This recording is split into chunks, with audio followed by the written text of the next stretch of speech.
السلام علیکم ورحمۃ اللہ وبرکاتہ۔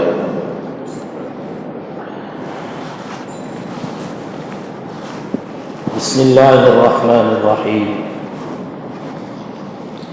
الحمد للہ رب العالمین والعاقبۃ للمتقین والصلاة والسلام على سید الانبیاء والمرسلین وعلى آلہ واصحابہ اجمعین۔ اما بعد فقد قال اللہ تبارک وتعالی اعوذ باللہ من الشیطان الرجیم بسم اللہ الرحمن الرحیم وَلَنَبْلُوَنَّكُمْ بِشَيْءٍ مِّنَ الْخَوْفِ وَالْجُوعِ وَنَقْصٍ مِّنَ الْأَمْوَالِ وَالْأَنفُسِ وَالثَّمَرَاتِ وَبَشِّرِ الصَّابِرِينَ الَّذِينَ إِذَا أَصَابَتْهُمْ مُصِيبَةٌ قَالُوا إِنَّا لِلَّهِ وَإِنَّا إِلَيْهِ رَاجِعُونَ أُولَئِكَ عَلَيْهِمْ صَلَوَاتٌ مِّن رَّبِّهِمْ وَرَحْمَةٌ وَأُولَئِكَ هُمُ الْمُهْتَدُونَ۔ صدق اللہ العلی العظیم۔ قال النبی صلی اللہ علیہ وسلم انصر اخاک ظالما او مظلوما او کما قال علیہ الصلاۃ والسلام۔ آج بھی ہو جو ابراہیم سا ایماں پیدا، آج بھی ہو جو ابراہیم سا ایماں پیدا، آگ کر سکتی ہے انداز گلستہ پیدا۔ اور شدت غم سے نہ گھبرا اے جگر، شدت غم سے نہ گھبرا اے جگر، ایسی بھی کوئی شام ہے جس کی صبح نہ ہو۔ محترم حضرات اور دوگان جمعہ ادا کرنے والے فرزندان توحید، ازل سے آج تک یہ سلسلہ جاری ہے کہ ہمیشہ چراغ مصطفی سے شرار بولہبی ملا ہوا اور اس سے پیہم کار ہے، ستیزہ کار رہا ہے ازل سے تا امروز چراغ مصطفی سے شرار بولہبی۔ اللہ تبارک و تعالی نے ایمان والوں کی اپنے اوپر اعتماد اور بھروسہ رکھنے والوں کی ہر دور اور حالات میں آزمائش کی ہے، اور اللہ تبارک و تعالی نے فرمایا بھی ہے دیکھو تمہارے اوپر حالات آئیں گے، لیکن حالات سے نمٹنا، حالات سے گھبرانا نہیں، کبھی اس سے رخ مت موڑنا، بلکہ حالات کو سمجھنا اور اس سے نکلنے کی تدبیر پیدا کرنا، اور تمہاری آزمائش تو کی ہی جاتی رہے گی، اور اس آزمائش میں جتنا تم کھرے اترو گے اتنا ہی تمہارا مقام و مرتبہ بلند ہوگا۔ وَلَنَبْلُوَنَّكُمْ بِشَيْءٍ مِّنَ الْخَوْفِ وَالْجُوعِ وَنَقْصٍ مِّنَ الْأَمْوَالِ وَالْأَنفُسِ وَالثَّمَرَاتِ۔ اللہ تبارک و تعالی نے اس آیت میں امتحان اور آزمائش کی شکلوں کو بیان کیا ہے کہ اے ایمان والو تمہاری اس طریقے سے آزمائش ہوگی۔ آزمائش کا ایک طریقہ یہ بھی ہے، آزمائش کا ایک حربہ یہ بھی ہے، آزمائش کی اس بھٹی میں بھی تم پیسے جاؤ گے اور اس بھٹی میں بھی تمہیں ڈالا جائے گا، لیکن جب تم اس امتحان میں کامیاب ہو جاؤ گے تو تمہاری قیمت بڑھ جائے گی۔ امتحان کس کو کہتے ہیں؟ ایک سونار جب وہ اپنی بھٹی کو جلاتا ہے اور سونے کو اس میں پگھلاتا ہے تاکہ کھرے اور کھوٹے کی پہچان ہو جائے، کھرا الگ ہو جائے، کھوٹا الگ ہو جائے، اس کام کرنے کو اور اس عمل کا نام امتحان ہے۔